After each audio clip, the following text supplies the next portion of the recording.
All right, I'm doing an analysis of Take the A Train, originally written by Billy Strayhorn in about 1939. It became the signature tune of Duke Ellington and his orchestra throughout the big band period. And then this version we're studying is the Ella Fitzgerald version from 1957.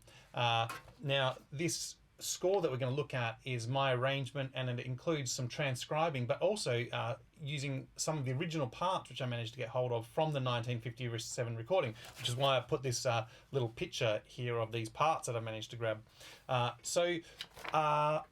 We are going to do a bit of an overview in this video, and we're going to look at things like the form, the meter, the key, tonality, some of those bigger picture things. Let's get into it. So we're going to start off with instrumentation of a big band, because this is kind of a big band. So this is the traditional full big band. And you can see there are 4 trumpets, 4 trombones, and 5 saxes, and a guitar. And our Duke Ellington version of it is just a fraction smaller. So, and it's fraction different for some reason. I don't know why, but we've got 3 altos. How do I know this? Because that's what the original parts were written in. 1 tenor, and we've got this clarinet part that really probably would have been played by the tenor or by one of the altos, something like that. There's a fair bit of space in the arrangement for anyone to do that clarinet part. And then we're also down here missing a trombone. There's 3 trombones, and the 4th trombone, which might have been a bass trombone or a trombone that's playing kind of down the root notes, it can go away. It's not always required. So for some reason it wasn't required in this. Maybe the musicians got $10 extra because they didn't have a bass trombone player. I don't know. All right, talking about instrumentation, a common thing here is that scores are written in transposed keys, and so you have to know your transpositions.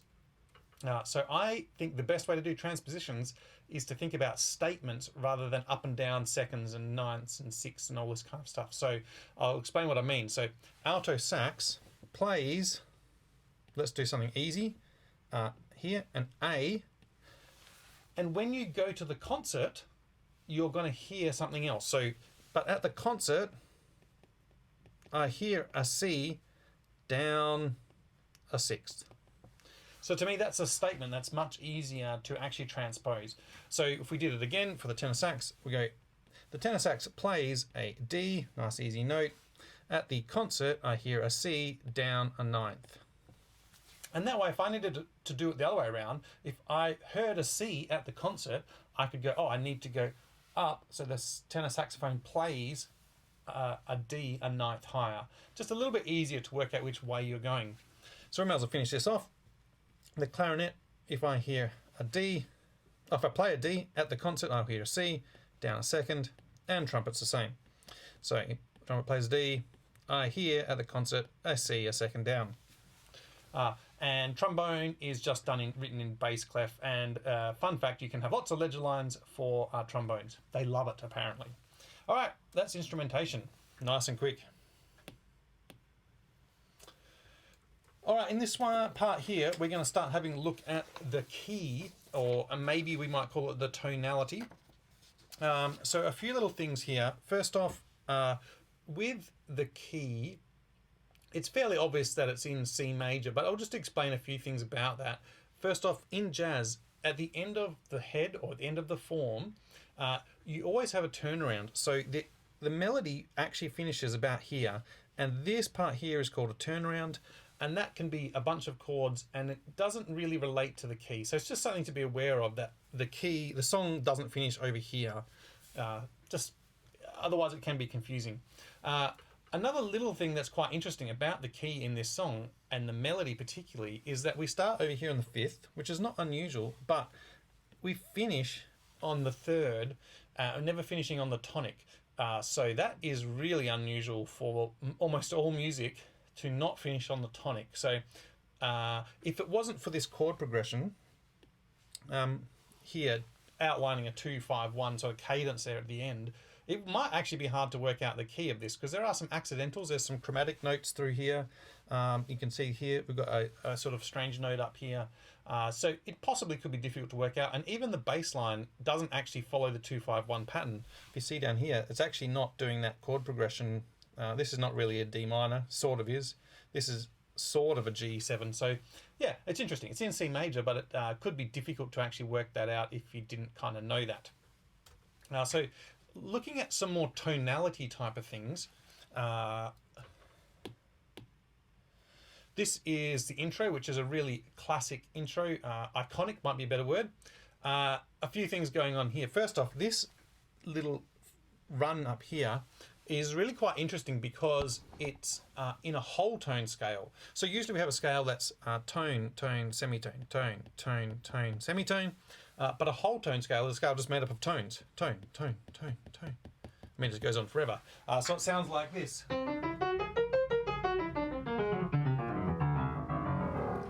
That was a pretty bad performance of that scale, but anyway. And then it's paired very cleverly, sort of hinting at the melody that's about to come, with a C chord here, and then this chord here, which you would have no idea, but this is actually a D13 sharp 11. And so that all together sounds like this. Where are we? And I guess if you put it with the chords, maybe if you spread it out, it might get this sound.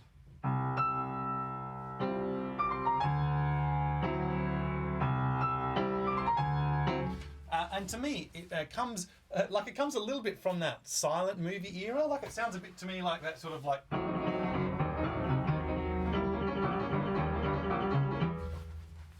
Something like that. So that's intro. It's quite iconic, and it's got a whole tone, and it's got this strange chord in there.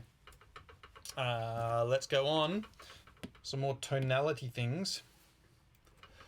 So you can see here we've got a normal melody, and then over here particularly we have a very strange melody note with quite a strange chord. And let's have a little talk about that. So what we're getting is, if I go over here and I write out a D major chord, so I go, this is just a triad, so I'm up to the 7th, 9th, 11th and 13th. That would be a D major 13. To make it a D13 sharp 11, I would do a few things. I would flatten the 7th or lower the 7th, and I would sharpen the 11th. And that gives me the chord that we end up, that's this chord over here, D13 sharp 11, and we need that chord to match the melody.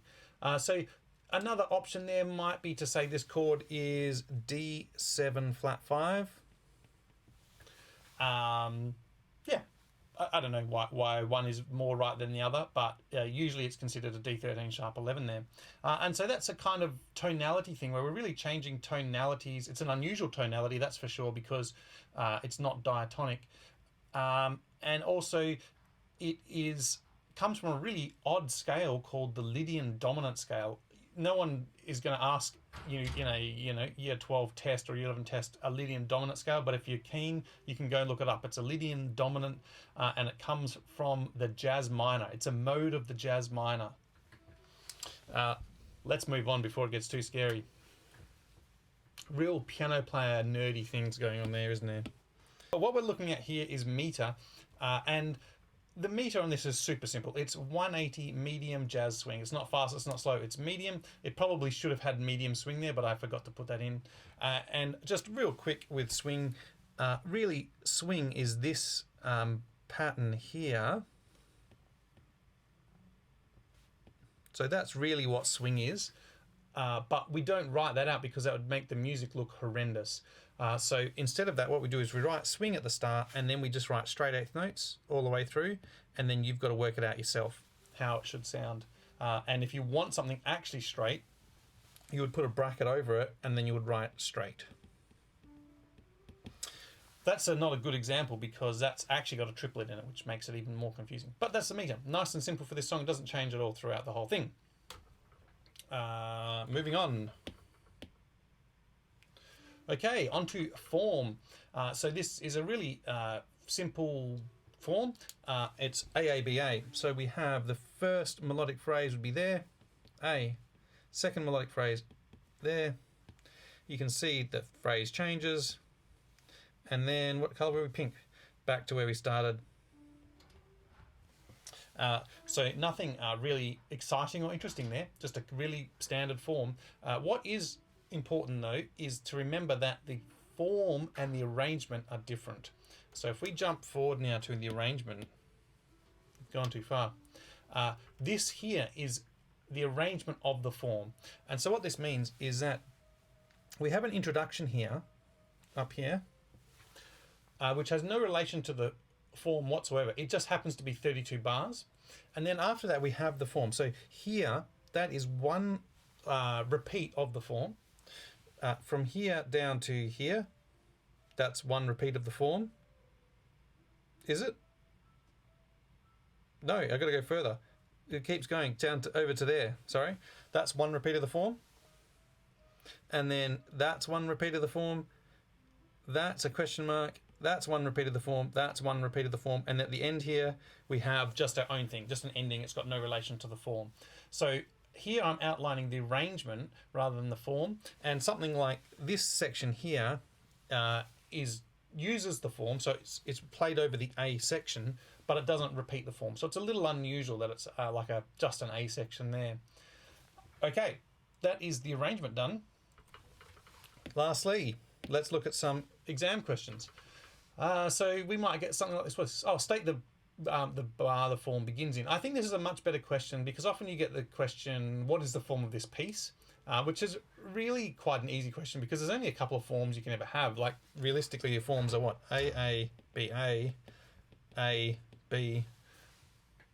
I mean, what else is it? A, B, A, C? Like rondo form or something. So a better question is what bar does the B section of the form begin on? Because then you have to look at the arrangement of the piece. You have to go find a bar number, and it's quite realistic to real music and conducting or running a rehearsal, right? You have to go, we want to play from the B section, we've got to go find that bar and play it. So that's a good question. I can't tell you without looking at the score what bar it begins on. State the composer of this piece. Nice little trick question for you. It's not Duke Ellington, it's somebody else. Hopefully you could remember from the start of the video. Name a non-diatonic chord. So a chord that's not from the scale. Diatonic means it's from the scale, so from the scale of C major. What chord is non-diatonic in this piece? And we get a couple of times we get the chord D7. Once it's D7 in the bridge, and another time, which we talked about, it's D7 sharp 11. So that's quite a key feature of this tune. So I think that's a really good question. And then one of my favourite questions and real life scenarios, trombone player forgot to turn up again. Please write this out for trumpet. So to do that, we've got to use our statements. So if at the concert, I want to hear a E, which is this note, then the trumpet's got to play a question mark, which is up a second. So it's up a major second, so I know that. So now I've got to work it out. So I was in C major, so this has got to go up a second to D major, so that gives me this. I need to know that this note is middle C, and this note is middle C. So this note is 3 higher. So my note I do has to be more than 3 higher. So I would put it into treble clef first. So this note, I'd go, oh, that's an E there. And now I would actually transpose that note. So now it's got to go up a second. So up a second would be here on this F sharp. I don't need a key signature. I do need to make it so the stems are right. And then a real common error, I think, when writing this kind of stuff out is to answer half the question. So just leave it like that, you know, rather than actually finish off the question here like this and put it in. Or miss a detail, like there should be a dot on there or something like that. Or put the stems the wrong way. So yeah, there you go, transposed. It looks pretty ugly, doesn't it? But you know, that's me answering that question neatly. Okay, hope that was helpful, and I will see you soon.